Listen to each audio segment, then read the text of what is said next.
Well, let me answer the first question. I have not praised him for unraveling the mystery of my father's death, because he hasn't. I have praised him for honoring my father in various ways. And I don't know when I will come to India. Probably go to Japan first. But right now, travel to India or anywhere else abroad is somewhat difficult, as you know. Well, the Modi government and also the Bengal government and other state governments have honored Netaji maybe more than it was done before. And that may have different reasons. One, of course, would be that there was a revival in interest in my father. And the other one, of course, is that political parties, of course, also take on causes that sort of they feel that interest citizens. And I think the interest in Netaji has grown a lot during, actually, during the last maybe 20 years or so. I think you can never avoid that political parties try to sort of gain an advantage through claiming this or that.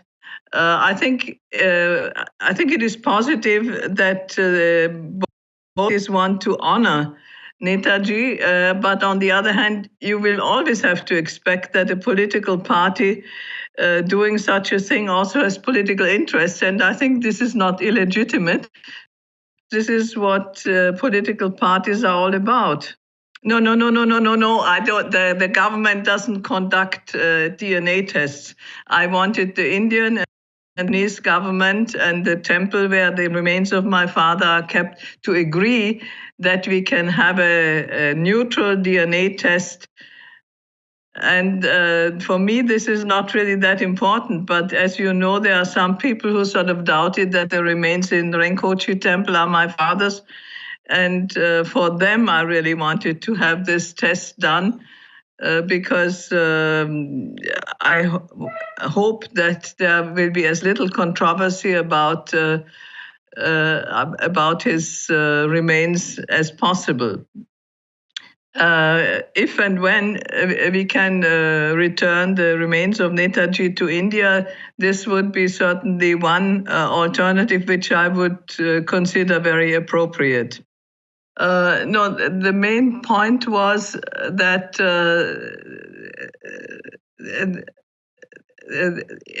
the whole issue about my father's remains was somewhat controversial, both in my family and also amongst Netaji's followers.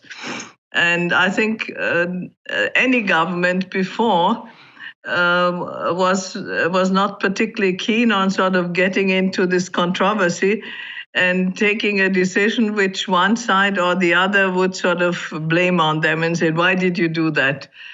So this is certainly one thing. The other one, of course, may be that there were old differences in opinion that led to the fact that particularly one party sort of tended to downplay Netaji's importance for India.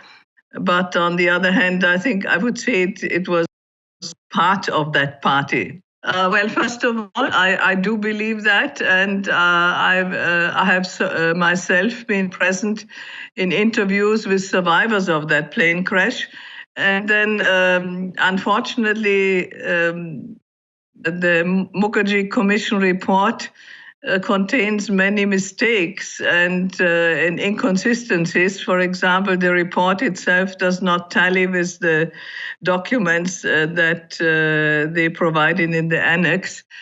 So I rather go with the two other commission's results. Well, my mother was a wife who was very devoted to her husband, which is not an unusual thing. And she, of course, imbibed in me a very fond memory. And even though as an old lady and a wife of many years, I would now consider that this marriage was very difficult for her. and she had sort of very little attention ultimately from her husband, because his first and foremost loyalty and attention was to his country. But she never made a point of that, and she always sort of painted a very positive picture of him towards me. Well, that's difficult to say. We can sort of speculate of what might have been. I'm sure that if he had been alive, he would have played a role in the public life in general. In what form is hard to say. You see, the relationship with Nehru was sort of insofar ambiguous. They were old comrades in arms, so to say, and friends. On the other hand, I think my father was very disappointed that Nehru had, even those sort of at that time modern leftist politicians did not support him in the controversy with Mahatma Gandhi.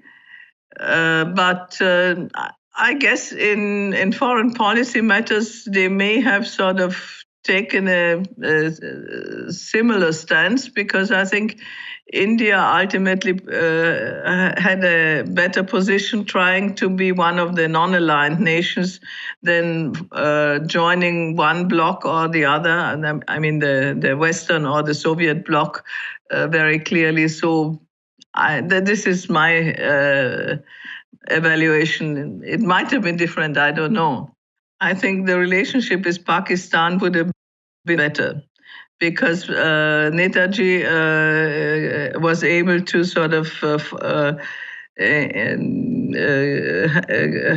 he was a person of confidence for many of the Muslims, and so I'm sure that he would have worked very hard to, if first of all, to prevent partition, and if that would have been impossible, then he would have worked for a sort of amiable and positive relationship with Pakistan, which would of course would have benefited the whole region.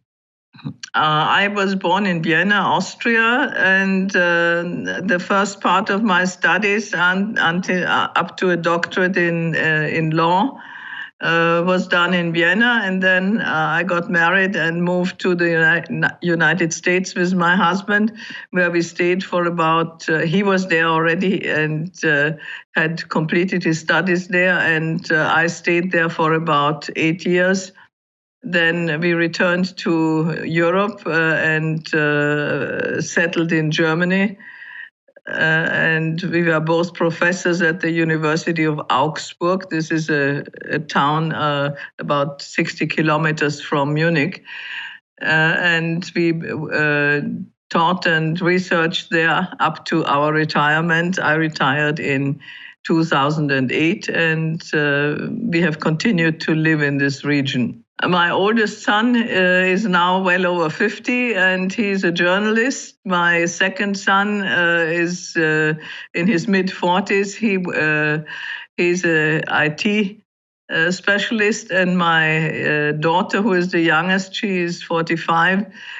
She's a doctor of marine biology and lives in South Africa.